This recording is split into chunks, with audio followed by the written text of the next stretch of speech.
નમસ્કાર મિત્રો, જય શ્રી કૃષ્ણ. સ્વાગત છે ફરી એક વખત આપનું આપણી યુટ્યુબ ચેનલ શ્રદ્ધા વાણીમાં. તો મિત્રો, અધિક માસ કે જેને આપણે પુરુષોત્તમ માસ તરીકે ઓળખીએ છીએ, કે જે આપણા ધર્મમાં અત્યંત પવિત્ર અને દુર્લભ માનવામાં આવ્યો છે. આ માસમાં કરેલું જપ, તપ, દાન, વ્રત અને ભક્તિનું ફળ અનેક ગણું મળે છે. અને આ પવિત્ર માસ દરમિયાન આવતી સંકટ ચતુર્થી પણ એટલી જ પુણ્યદાયી ગણવામાં આવી છે. આ સંકટ ચતુર્થીનું વ્રત એ ભગવાન શ્રી ગણેશજીને સમર્પિત છે.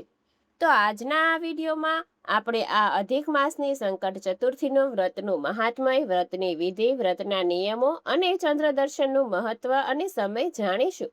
તથા જે કોઈ આ વ્રત કરે છે તેને વ્રતનું શું ફળ મળે છે તે પણ જાણીશું.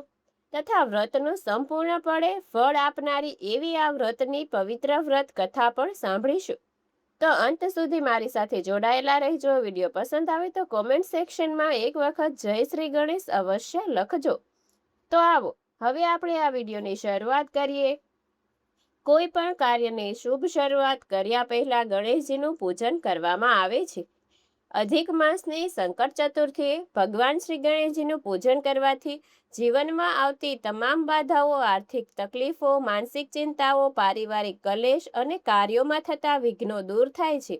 શાસ્ત્રોમાં જણાવાયું છે કે જે કોઈ સંપૂર્ણ શ્રદ્ધા અને ભક્તિથી આ વ્રત કરે છે તેને ભગવાન શ્રી ગણેશની વિશેષ કૃપા પ્રાપ્ત થાય છે. આ વ્રતની શરૂઆત બ્રહ્મ મુહૂર્તમાં ઉઠીને કરવી જોઈએ.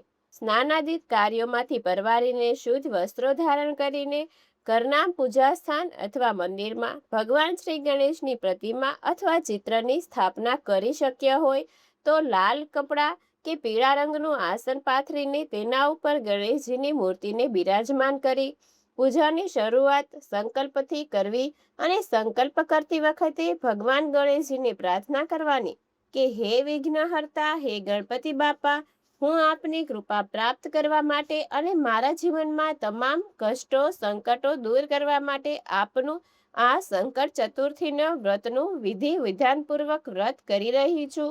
ત્યારબાદ ગણેશજીને ગંગાજળ અથવા સ્વચ્છ જળથી સ્નાન કરાવવું. ચંદન, કંકુ, અક્ષત, લાલ ફૂલ, દુર્વા, ધૂપ, દીપ, નૈવેદ્ય અર્પણ કરી ભગવાન શ્રી ગણેશજીનું આજે વિશેષ પૂજન કરવામાં આવે છે. ગણેશજીને દુર્વા અતિ પ્રિય છે એટલે આજે ભગવાનને 21 દુર્વા અર્પણ કરવામાં આવે છે. સાથે જ ભગવાનને લાડુનો પ્રસાદ અતિ પ્રિય હોવાથી તેમને આજે મોદક, બેસનના લાડુ અથવા ગોળના લાડુનો ભોગ ધરાવવામાં આવે છે. આ પૂજાની સાથે ત્યાં બેસીને ભગવાન શ્રી ગણેશજીના પાઠ પણ કરવામાં આવે છે. ગણેશ અર્થવશી, સંકટનાશન, ગણેશ સ્ત્રોત, ગણેશ દ્વાદશ નામ સ્ત્રોત, ગણેશ અષ્ટોત્તર સતનામાવલી, ગણેશ સહસ્ત્ર નામાવલી, ગણેશ લક્ષ્મી ગણેશ સ્ત્રોત કે પછી ઓમ ગંગ ગણપતે નમઃ એ મંત્રનો પણ જાપ કરી શકો છો. આ દિવસે ઉપવાસ રાખવાનો વિશેષ મહિમા છે. સૂર્યોદયથી લઈને ચંદ્ર દર્શન સુધી નિરાહાર અથવા ફરાહાર કરીને વ્રત કરવામાં આવે છે. તેમાંથી ઘણા લોકો માત્ર જળ ગ્રહણ કરીને પણ આ વ્રત કરે છે, પરંતુ પોતાની શક્તિ અનુસાર, સ્વાસ્થ્ય અનુસાર વ્રતનું પાલન કરી શકાય. માત્ર જળ લઈને કે ફળાહાર લઈને વ્રત ન થાય તો ફરાળ લઈને પણ આ સંકટ ચોથનું વ્રત આપ કરી શકો છો. સંકટ ચતુર્થી વ્રતના નિયમોમાં મન, વાણી અને કર્મની પવિત્રતા ખૂબ જ મહત્વની છે.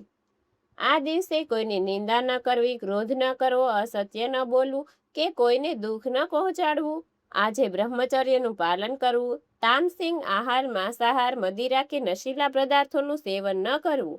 દિવસભર જેટલો પણ સમય મળે તેટલો સમય ભગવાન શ્રી ગણેશને આપી તેમના નામનું સ્મરણ કરવું, કેમ કે આ વ્રત કરવાથી અનેક લાભો મળે છે. ભગવાન ગણેશજીની કૃપાથી જીવનમાં વિઘ્નો દૂર થાય છે, અટકેલા કાર્યો પૂર્ણ થાય છે, વ્યવસાય અને નોકરીમાં પ્રગતિ મળે છે, આર્થિક મુશ્કેલી દૂર થાય છે, વિદ્યાર્થીઓની બુદ્ધિ તેજ થાય છે, એકાગ્રતા વધે છે, માનસિક શાંતિ મળે છે, આત્મવિશ્વાસમાં વધારો થાય છે અને પરિવારના સભ્યો વચ્ચે પ્રેમ વધે છે. શાસ્ત્રોમાં તો ત્યાં સુધી લખેલું છે કે સંકટ ચતુર્થીનું વ્રત ખાસ કરીને તે લોકોએ કરવું જોઈએ જેઓ વારંવાર મુશ્કેલીઓનો સામનો કરી રહ્યા હોય. જેમના કાર્યોમાં સતત અવરોધો આવતા હોય અને જે લોકો આર્થિક તકલીફોથી પીડાતા હોય. તેથી આ વ્રત કોઈ પણ સ્ત્રી, પુરુષ, યુવાન, વૃદ્ધ કે પછી બાળક પણ કરી શકે છે. આ સંકટ ચતુર્થી વ્રતનું સંપૂર્ણ ફળ ત્યારે જ મળે છે કે જ્યારે આ વ્રતમાં સાંજે ચંદ્ર દર્શન કરવામાં આવે. શાસ્ત્રો અનુસાર ચંદ્ર દર્શન થયા પછી ચંદ્રના દર્શન કર્યા વિના આ વ્રતને પૂર્ણ માનવામાં આવતું નથી. એટલે આ વર્ષે 4 જૂન 2026ને ગુરુવારે આ સંકટ ચતુર્થીનું વ્રત આવે છે અને ત્યારે ચંદ્ર દર્શનનો સમય છે રાત્રે 10:36 આ તારીખે અને આ સમય મુંબઈમાં આવેલા શ્રી સિદ્ધિવિનાયક ગણેશજીના મંદિર પ્રમાણે આપવામાં આવેલો છે. એટલે કે ચંદ્ર દર્શનનો સમય આપના ગામ અને શહેર પ્રમાણે થોડો અલગ આગળ પાછળ થઈ શકે છે. સંકટ ચતુર્થીના દિવસે ચંદ્ર દર્શન કરીને ભગવાન શ્રી ગણેશ અને ચંદ્રદેવની કૃપા મેળવી શકાય છે. અર્ધી અર્પણ કર્યા પછી ભગવાન શ્રી ગણેશજીને મનમાં યાદ કરીને, પ્રાર્થના કરીને, આ વ્રતમાં થયેલી ભૂલચૂકની માફી માંગીને ભગવાનને જે પ્રસાદ ધરાવ્યો હોય તે લેવાનો. ઘરે જઈને વડીલોના આશીર્વાદ લઈને સૌ લોકોએ સાથે બેસીને એક ટાણું કરવાનું. શક્ય હોય તો સાત્વિક ભોજન લેવાનું. અને ઘણા લોકો આ વ્રતમાં ખારું ભોજન એટલે કે નમકવાળું ભોજન લેતા નથી. મોળું ભોજન આ વ્રતમાં કરે છે. તો મિત્રો, આ રીતે સંકટ ચતુર્થી વ્રતનું મહાત્મય, વ્રતની વિધિ અને વ્રત કરવાથી મળતા ફળ વિશે આપણે વાત કરી. હવે આપણે સંકટ ચોથ વ્રતની કથા સાંભળીએ કે જેના વગર આ વ્રત અધૂરું ગણાય છે. તો હવે આપ સૌ લોકો અમારી સાથે વ્રતનું કથાનું શ્રવણ કરજો અને મનમાં ભગવાનનું નામનું સ્મરણ કરજો. અતઃ અધિક માસ સંકટ ચતુર્થી વ્રત કથા. પ્રાચીન કાળમાં સતયુગમાં ચંદ્રસેન નામે એક રાજા થઈ ગયા.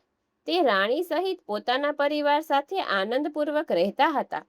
ચંદ્રસેનની પત્ની રાણી રત્નાવલી ઘણી ગુણવાન અને પતિવ્રતા હતી. એક દિવસ પડોશના રાજાએ તેના રાજ્ય ઉપર આક્રમણ કરી તેનું રાજ્ય પડાવી લીધું.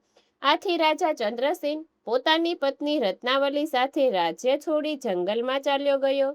પતિ પત્ની બંને ભૂખ તરસથી પીડાતા જંગલમાં ભટકવા લાગ્યા. ફરતા ફરતા એક દિવસે તેઓ મહર્ષિ માર્કંડેય મુનિના આશ્રમે આવી પહોંચ્યા. તેઓએ મુનિને પ્રણામ કર્યા અને પોતાને આશ્ચર્ય આપવા વિનંતી કરી. અહીં ચંદ્રસેન અને તેની પત્ની સુખ શાંતિથી રહેવા લાગ્યા. એક સમય ચંદ્રસેન મુનિ માર્કંડે પાસે બેસીને પ્રણામ કરીને જણાવ્યું કે મારી આ દશા ક્યું પાપ કરવાથી થઈ છે તે આપ મને જણાવવા કૃપા કરો. ત્યારે માર્કંડે મુનિ કહે છે કે હું તમારા પૂર્વજન્મ વિશે કહું છું કે તમે સાંભળો. તમે રાજા હતા. એકવાર તમે શિકાર કરવા માટે ગાઢ વનમાં ગયા. હરણ, ચિત્તા અને ખરગોશનો શિકાર કરતા કરતા તે વનમાં રાત પડી ગઈ અને અધિક માસની ચોથ આવી ગઈ. તે વનમાં તમે એક સુંદર સરોવર જોયું અને તેને કિનારે લાલ રંગની સાડી પહેરેલ નાગ કન્યાઓને જોઈ. તે બધા ગણેશજીની પૂજા કરી રહ્યા હતા.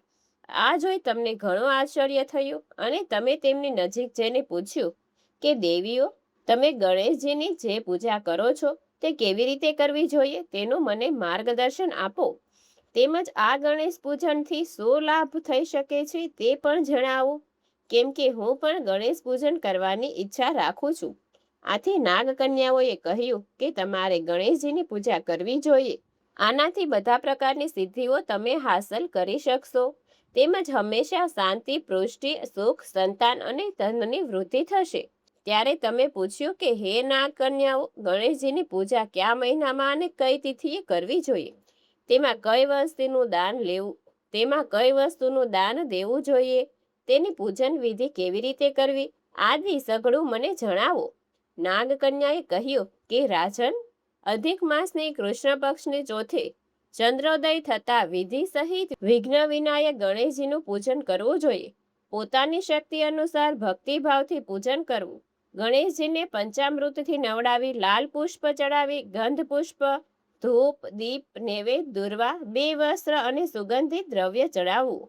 ઘી ખાંડના 15 લાડુનો ભોગ ધરાવવા માટે બનાવવાના. એમાંથી 5 લાડુ ગણેશજીને અર્પણ કરવા, 5 લાડુ બ્રાહ્મણને દાનમાં આપવા અને પછી કુમારી કન્યાઓને જમાડીને પોતે જમવું. ગણેશજીની પ્રસન્નતા માટે આ બધી સામગ્રી ગણેશજીને અર્પણ કરવી અને ત્યારબાદ પુરાણોક્ત કથા વાર્તા સાંભળવી.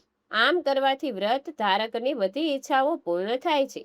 નાગકન્યાઓ પાસેથી ગણેશ પૂજનની વિધિ સાંભળ્યા પછી રાજાએ મનમાં વ્રત અંગેનો સંકલ્પ કરી ચાલ્યા ગયા.